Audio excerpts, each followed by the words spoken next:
When we think of disasters, we imagine destruction, collapsed buildings, burned cities, visible scars left behind. History has taught us to look for ruin, to understand catastrophe. But what if the deadliest disaster didn't destroy anything at all? What if they erased life without breaking stone, without leaving rubble, without announcing themselves? Entire regions have emptied this way. Civilizations have vanished without war. Ecosystems have collapsed without explosion. Not because something struck the earth, but because something quietly changed. This is not myth. This is not speculation. This is the history of disasters that left no ruin. Before we continue, take 1 second to subscribe. Documentaries like this take time to create. And the next part changes how we define the word disaster. A disaster does not need violence to be lethal. We instinctively associate destruction with force. Impact, fire, collapse. But throughout history, some of the most devastating events did not destroy structure. They destroyed conditions. Air became unbreathable. Water became undrinkable. Land became incapable of sustaining life. When this happens, buildings remain standing. Roads stay intact.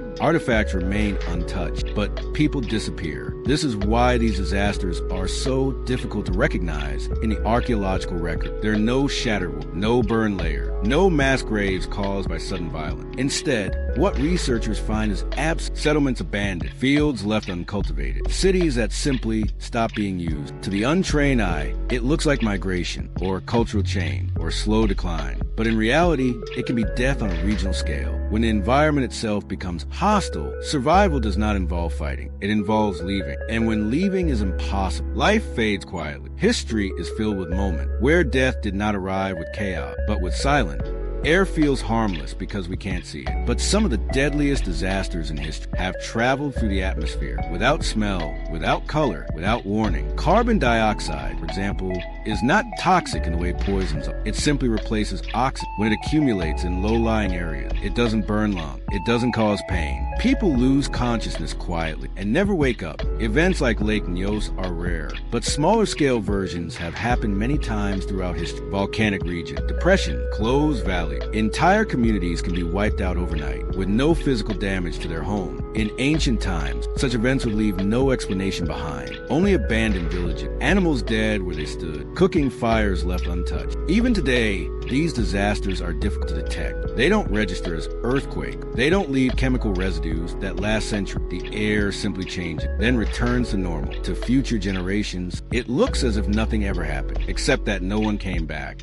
Water is essential for life, but when it changes subtly, it becomes one of history's most effective erasers. Not floods, not tsunamis, slow changes, salinization of soil, rising groundwater, altered river courses. When fresh water becomes salty, agriculture fails quietly. Fields don't burn. They don't collapse. They simply stop producing. Over years, then decades, communities abandon their land. No single moment marks disaster. There's no event, just diminishing return, failed harvest, migration. Archaeologically, this looks like decline, but in reality, it is environmental displacement. Entire regions of Mesopotamia, the Indus Valley, and North Africa were affected by slow hydrological collapse. Cities weren't destroyed. They were rendered obsolete. And when people leave voluntarily, they take their culture with no ruins, no bodies, just empty streets. History tends to remember flood, but it forgets water's quieter power, its ability to erase without violence. Climate disasters don't always arrive as extreme. Sometimes they arrive as instability. Rain comes at the wrong time. Seasons lose their rhythm. Temperature swings become unpredictable. For agrarian society, this is fatal. Not immediately, but inevitably. Food systems are built on expectation. Planting assumes pattern. Harvest assumes timing. When climate becomes unreliable, planning becomes impossible. This kind of collapse doesn't leave scars in stone. It leaves scars in population. People migrate. Trade routes dissolve. Urban centers shrink. Historians often describe this as decline, but decline suggests passivity. In reality, it is adaptation under pressure. Communities abandon cities, not because they failed social, but because the environment no longer supported complexity. The climate didn't destroy civilization. It withdrew its permission. And when that permission is gone, civilization dissolves quietly.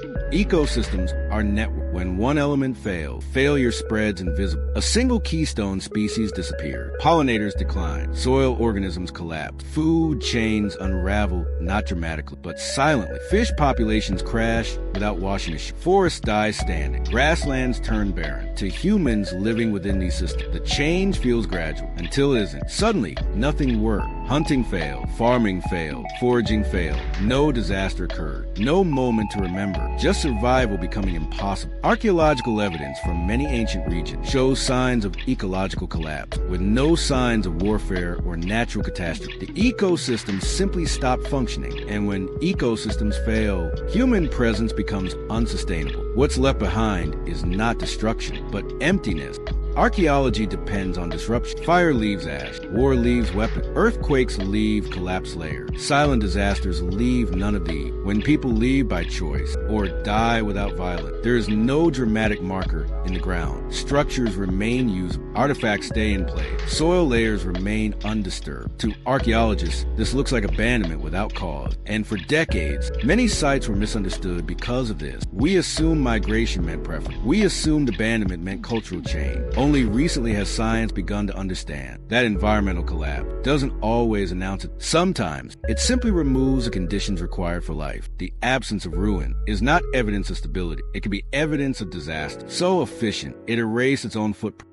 Silent disasters are not relics of the past. They are unfolding today. Soil salinization, ocean dead zone, freshwater depletion, gradual ecosystem collapse. These processes don't dominate headlines because they don't look dramatic, but they are cumulative. Modern civilization depends on systems that assume stability. When those systems fail quietly, collapse doesn't look like chaos. It looks like relocation, supply chain stress, economic pressure. History teaches us that by the time silence is noticed, it's already too late to reverse. The most dangerous disasters are not the ones we fear. They are the ones we normalize.